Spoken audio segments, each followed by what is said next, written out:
Before we get into the video, could everyone please subscribe to my Endless Diary Tales channel? Thank you so much. After 2 years of caring for the paralyzed CEO, he made a full recovery. His first act was to propose to White Moonlight, the woman who had left him. The media portrayed them as inseparable, and they ultimately became a couple. I watched the live broadcast of the proposal on a large screen in the square, feeling silent. I discarded the ring from my pocket into a trash bin, finally settling the debt I owed him. Pedestrians on the street paused to watch the live proposal on the outdoor screen. This event was being broadcast not just locally, but across all major screens in London. The proposal was captured in high detail, showing even the faint tears of the female lead. The venue was unmistakably designed by Louis. During his recovery, he had meticulously planned every detail, including the fireworks. I recalled how he once held my neck with cold fingertips, asking about my favorite flowers, and I had said, hence. However, the proposal scene was surrounded by a vibrant display of roses, and the woman standing beside him was not me, but Gloria, Lou's ex-girlfriend and a renowned designer. Calmly, I tossed the unattractive, oversized ring into the trash. I no longer needed to keep it and felt an unprecedented sense of peace, not shedding a single tear. From that moment, I had repaid all my obligations to the Whites and Louis. The Whites group expelled me. I used to have my own office, but now I couldn't even locate my desk. The HR department handed me a cardboard box. Hannah, all your belongings are here. I had good relations within the company, and Lou himself requested your departure. Compensation is unavoidable, so it's best you leave soon, the HR representative said gently. I suspected Louis actually meant get lost. Nonchalantly, I leaned back in my chair and didn't pay much attention. Struggling to carry the box, I passed by my former office and realized its new owner. It had been transformed into Gloria's lounge, scattered with design drafts and intimate photos of her and Lou, now covering the once meticulously organized schedules. I glanced down, my fingers gripping the box's edge until they turned white. Then I let go. Pushed by the crowd at the company's entrance, the box fell, and my things scattered across the ground. The crowd was dense and someone accidentally stepped on the back of my hand, causing sharp pain. Reporters and bystanders converged in a specific direction. Enduring the pain, I looked up to see Gloria arriving with a man. She wore a striking dark red dress, but the man beside her was even more impressive. Louis, uncomfortable with crowds, seemed impatient but still carefully held Gloria protectively. Reporters blocked Gloria's path, bombarding her with questions. Gloria, your proposal to Lou has been the top trending topic online this past week. Do you have any comments? Gloria beamed. I'm grateful to have been by his side during his 2 difficult years. Louis had once thrived only to face a car accident that left him paralyzed and ignored by the world. Gloria was the person to say this, having left me by Louis's side to be with her instead. It was a blatant lie. But Louis appeared pleased, accepting it without question. He looked down softly at Gloria, his gaze gentle like a wildfire being quenched by a river, as cameras flashed around them, capturing the deep connection between the two. Lou suddenly turned his head and locked eyes with me across the crowd, his stare almost icy. I smiled quietly, feeling a sense of relief, though it caused him to subconsciously frown. In truth, I was also grateful for having been by Louis's side during his darkest 2 years. I had settled all my debts of gratitude as I waited for a taxi that was running late. Feeling drained and with a stomach ache from low blood sugar, I sat by the roadside, clutching my stomach. My injured hand was swollen and bleeding painfully. Gloria was indeed special to Louis. I had known him for years. He had been the heir to the Whites since childhood. Despite numerous rumors, he publicly acknowledged only one girlfriend. Gloria rekindling their relationship was inevitable. Suddenly, a car horn honked in front of me, and I instinctively looked up to see a black car stopping nearby. The window rolled down, revealing Lou's indifferent expression as he tapped the steering wheel. Another stomach ache, I thought, my eyelashes fluttering. He sneered, his eyes filled with mockery and disdain. Serves you right. I looked down, feeling like I did 2 years ago when Louis was cruel to me. He had said that my existence was a favor, and now I realized his later kindness was insincere, fearing that without me, no one would care for him. Ignoring him, I heard high heels clicking behind me. Gloria circled around and got into the passenger seat, casually saying, "Louis, I'm late. These reporters are too bothersome. I shouldn't have let you go first. Can you handle them?" As Gloria fastened her seatbelt and saw me, her voice faltered and her face paled slightly. "Let's go quickly, the event is getting delayed," she urged Louis.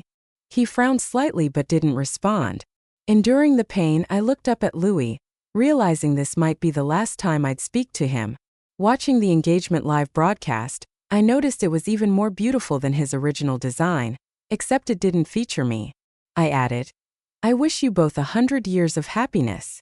Lou stopped smiling, his hand resting on the car window tightening instantly, veins showing as if he heard something other than my blessing.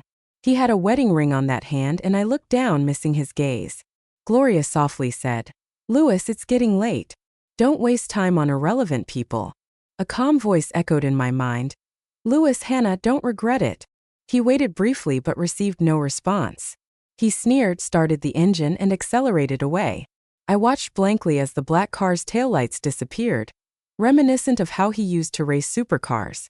Even if it was a blessing, as long as it came from me, Lou seemed to react with anger. Though he was ill, I had no regrets. After waiting so long for a taxi, I had resigned myself to my fate when my phone suddenly vibrated. A simple message appeared. "Where are you?" I hesitated before sharing my location. Half an hour later, I was seated stiffly in a business car. A young man tending to my wounds, William, looked up. "Does it hurt?" I tensed, fearing any movement, and shook my head. He glanced down, exhaled a cool breath onto my hand, making it shrink back. I widened my eyes and insisted, "It doesn't hurt." Only then did William slowly release my hand, saying, "I didn't hear that." I now feel like a traitorous servant. As a longtime follower of Louis, William had clashed with him numerous times, becoming arch enemies. During LS' 2-year paralysis, William had nearly drained all his assets. Although my ties with Lou were now minimal, changing that overnight was difficult. William lazily leaned back. "There's a banquet tonight, and I need a female companion." I looked down, my wound had been treated. "Will Louis be there too?" William nodded. Without looking at him, I spoke after a long pause. "If you're trying to hurt Louis by using me, you might be disappointed. He doesn't care about me." My voice remained calm and factual.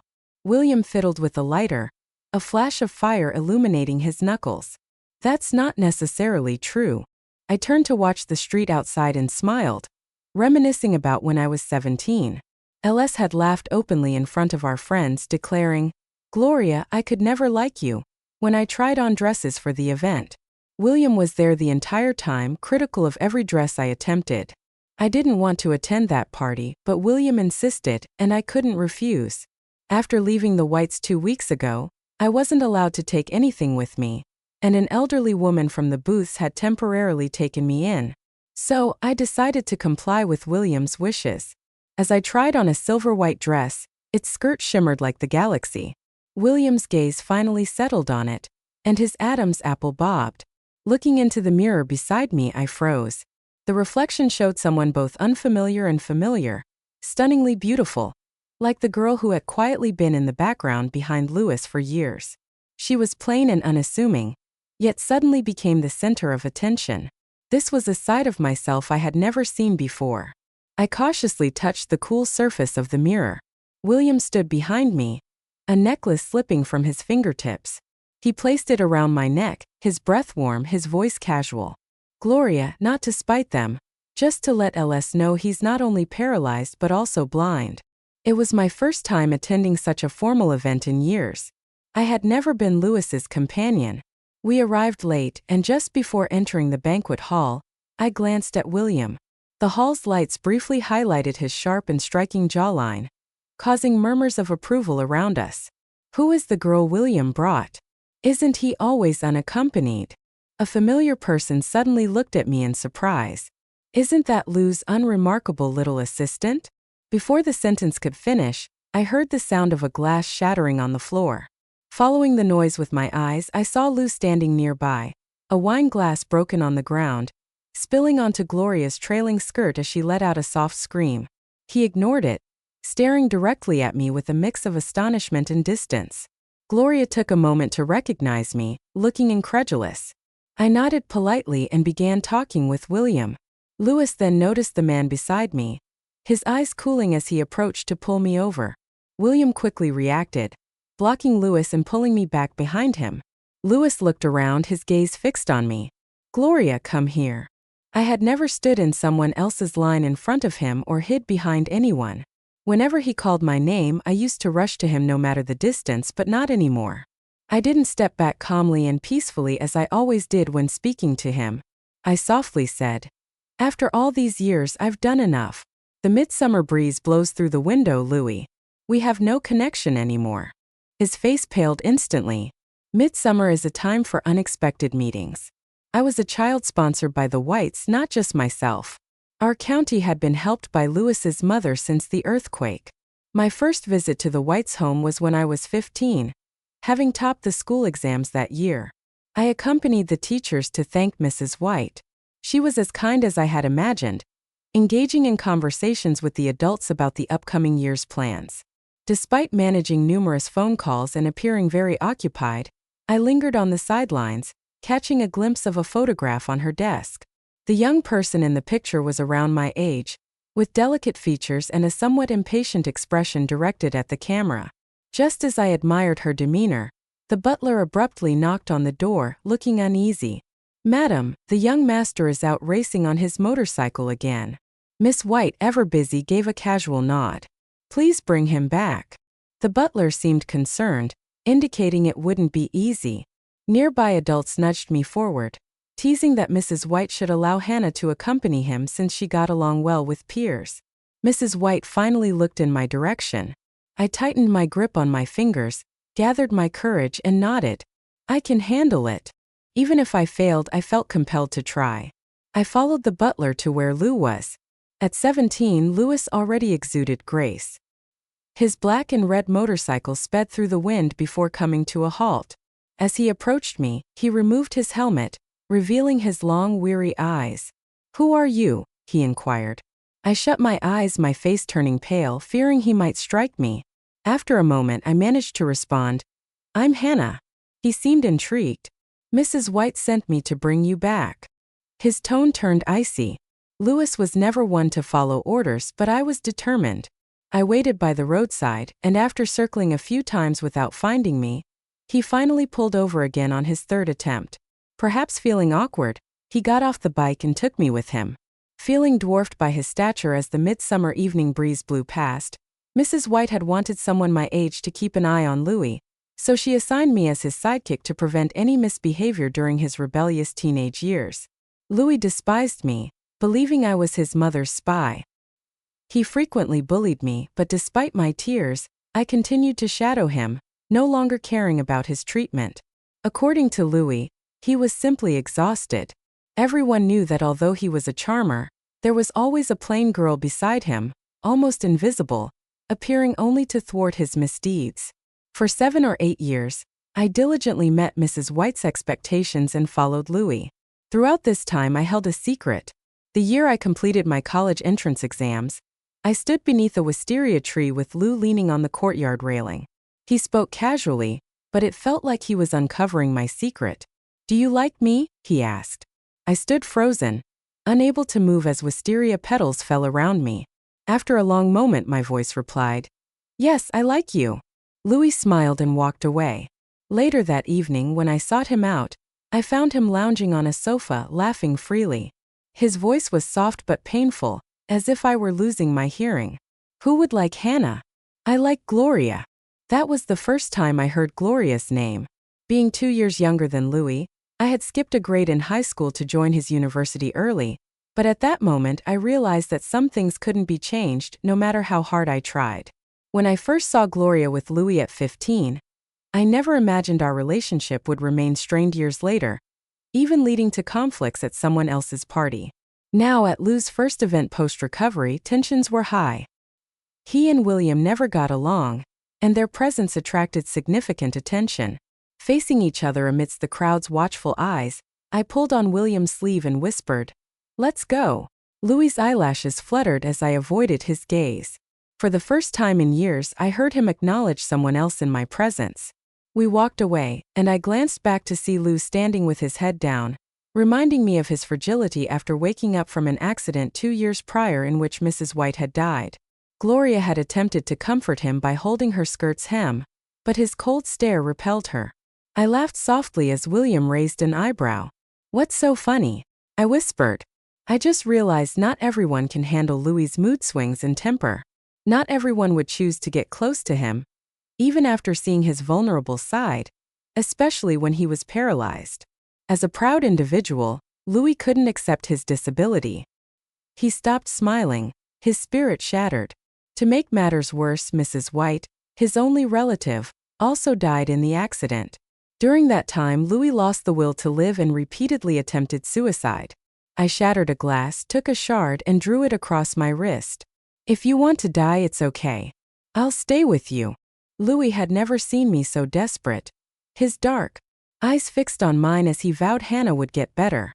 From then on, he cooperated with his medical treatment and eventually stood up, discarding his wheelchair. After the dinner party, I returned to the booths with William. I was grateful to William's grandmother for her support during this period. I was updating my resume, planning to move out once I secured a job. William and I weren't close. Our interactions were limited to apologizing to his family after his fights with Louis. His grandmother always welcomed me warmly, waving a fan and saying, "It's okay, young people fight sometimes. Come sit for a while."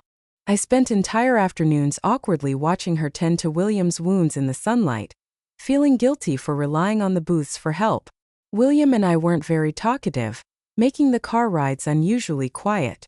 I sat reserved like a primary school student, not daring to look around, staring straight ahead.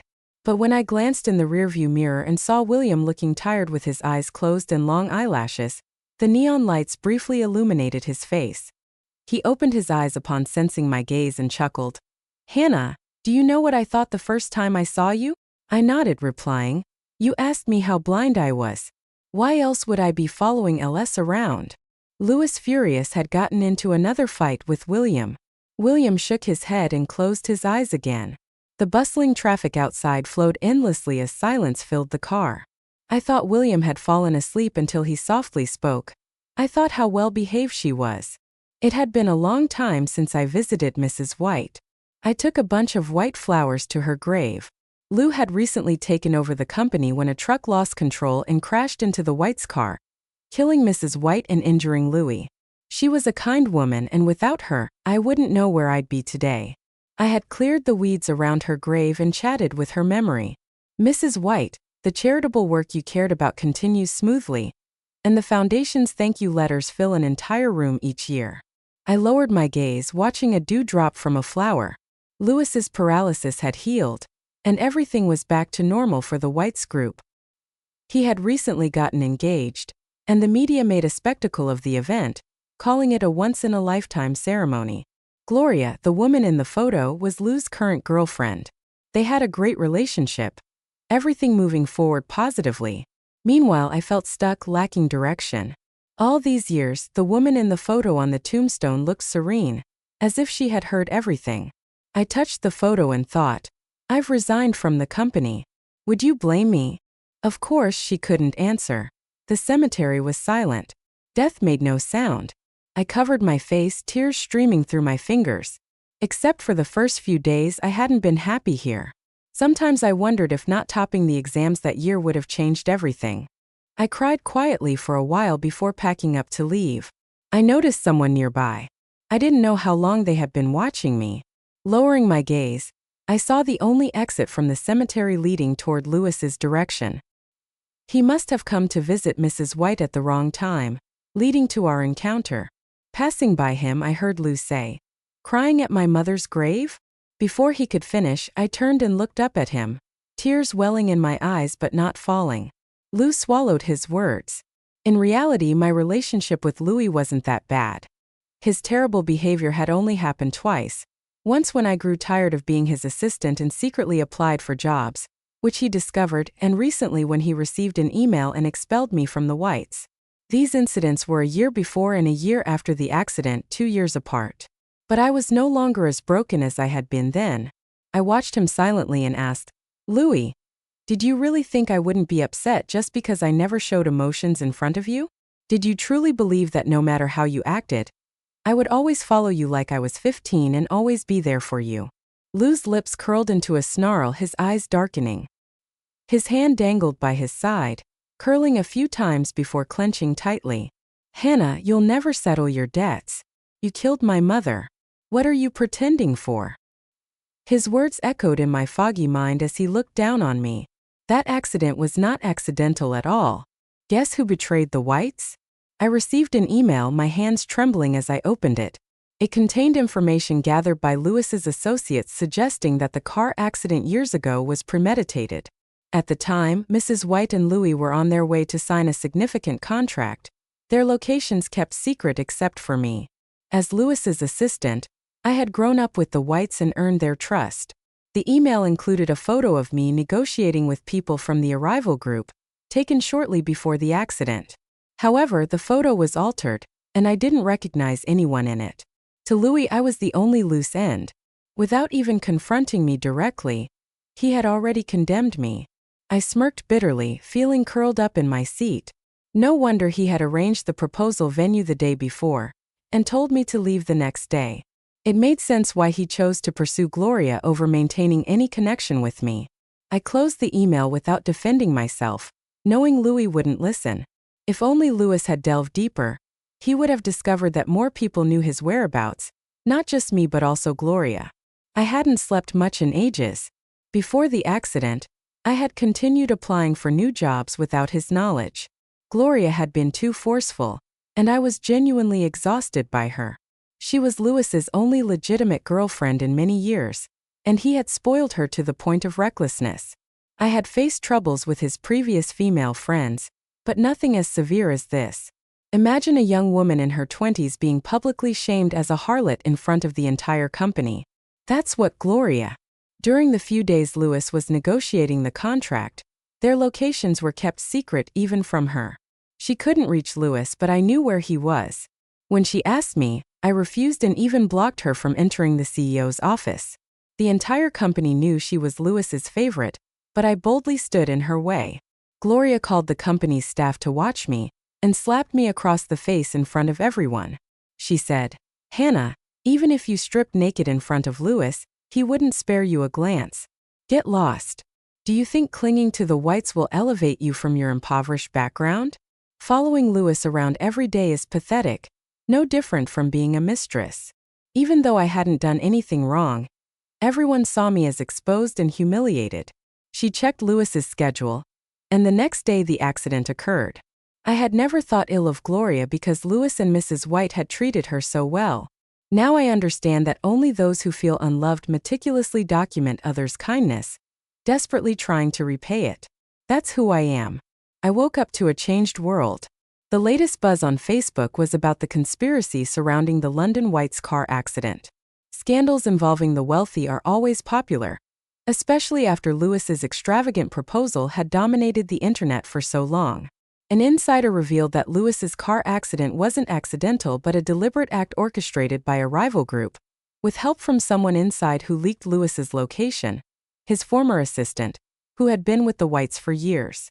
An attached photo showed me negotiating with the rival group, the same one I had received in my inbox.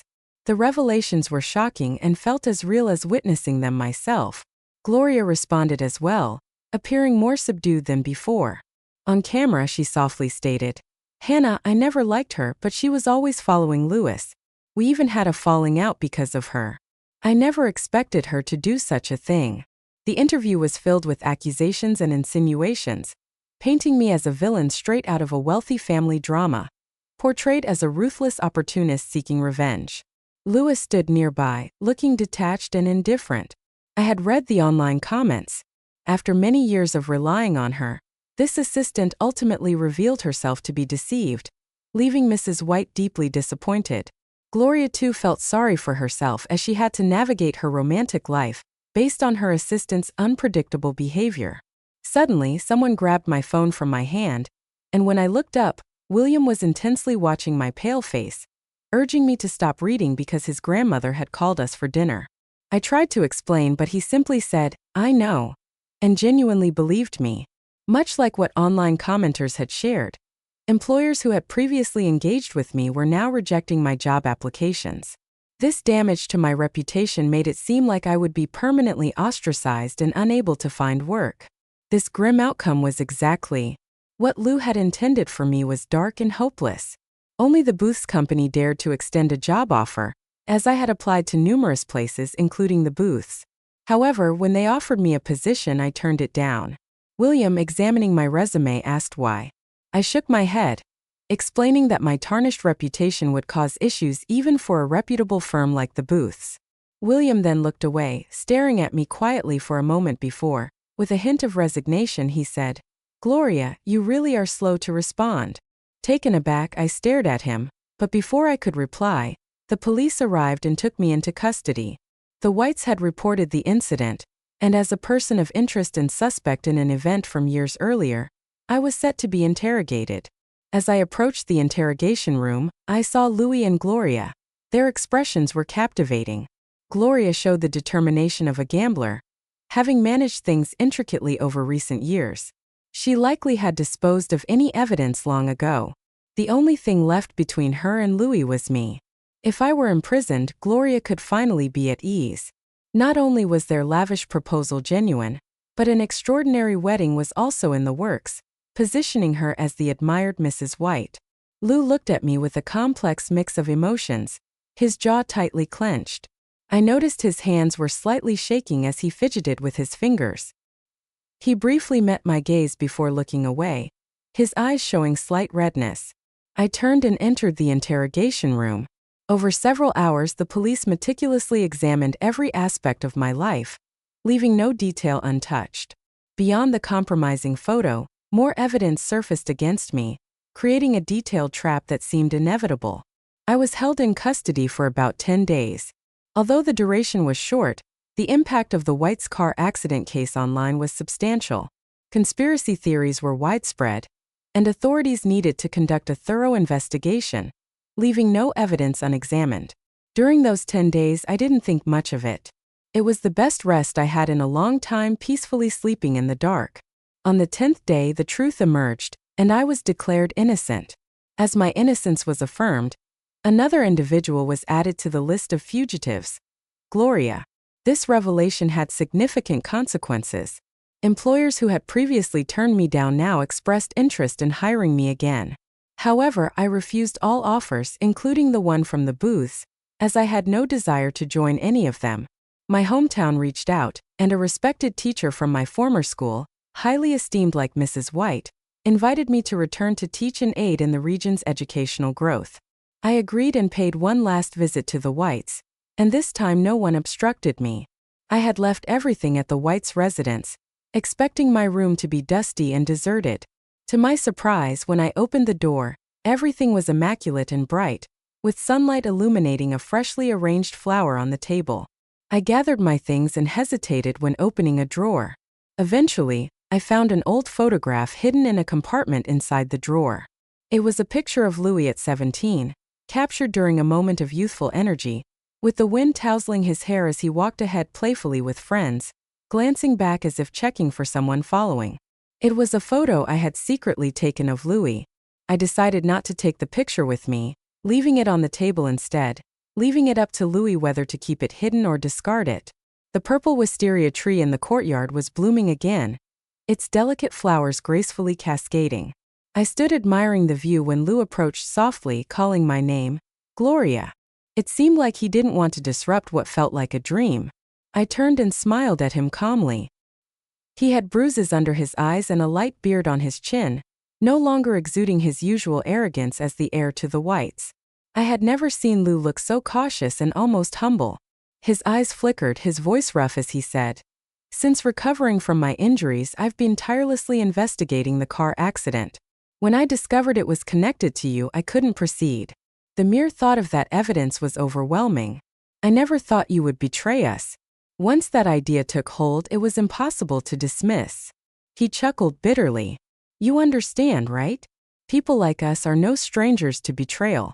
We're used to being backstabbed, but when it involves you, I can't cope. Do you know what I thought as I went through the files? I wished I had died in that car accident. Everything that followed, including the grand proposal, was solely for your benefit." He spoke extensively about his inner turmoil, but I simply looked at him with clear eyes and gently interrupted. Lou was shocked. I smiled and said, "Actually, when you did it, you already knew it was wrong, but you felt it didn't matter whether my betrayal was a misunderstanding or not. No matter what you did, I will forgive you. In fact, I've always been clear that if it weren't for Lou being paralyzed, with everyone around him scrambling to please him, he wouldn't have noticed me." His attention always lingered on girls like Gloria. Even the ring he gave me back then was the wrong size. He stayed silent for a long time, and I thought it was like a shadow of a falling leaf on the ground. I didn't expect tears to fall from Louis. He reached out to hold my wrist and pleaded, "I'm a scoundrel. Can you forgive me one last time?" The purple wisteria swayed, beams of light reminding me of when I was 17. Louis leaned against the railing and lazily asked, "Gloria, do you like me?" I thought for a moment, gently pulled away his hand and said, "I will not forgive you." He noticed the gray-brown scar on my wrist, his pupils constricting, his lips trembling, but he couldn't utter a word. I spoke to him patiently, as if comforting a child. "Louis, Mrs. White saved your life in the car accident. You must live well. The White Group is her life's work, and you must protect it. I'm leaving." Louis's face turned pale, his blood seemingly draining. It was as if his heart had been emptied. Someone he had taken for granted was departing forever. The midsummer wind never looks back. Recently, the winds of change in London have shifted the characters of what was once known as the proposal of the century. One has become a scoundrel and the other a wicked woman. Gloria has sinned, and Elle has been an accomplice. The stock of White's group has plummeted, and for unknown reasons, Elle crashed his car, broke his legs, and was forced to use a wheelchair. As I sat on the bus heading home, I received a text from Louis. "I will repay you what I owe you." I casually blocked him. I looked out the window at the scenery swaying back and forth, just like when I first arrived. The reflection of the person next to me on the window glass showed William, seemingly asleep, leaning against the seat with his eyes closed. He, a CEO, insisted on personally delivering high school supplies and insisted on accompanying me. I couldn't prevent him, so I let him follow. The bus swayed and William's head rested on my shoulder, still asleep. I smiled and pursed my lips, looking ahead as the scenery changed along the way, certain that I was about to embrace countless midsummers.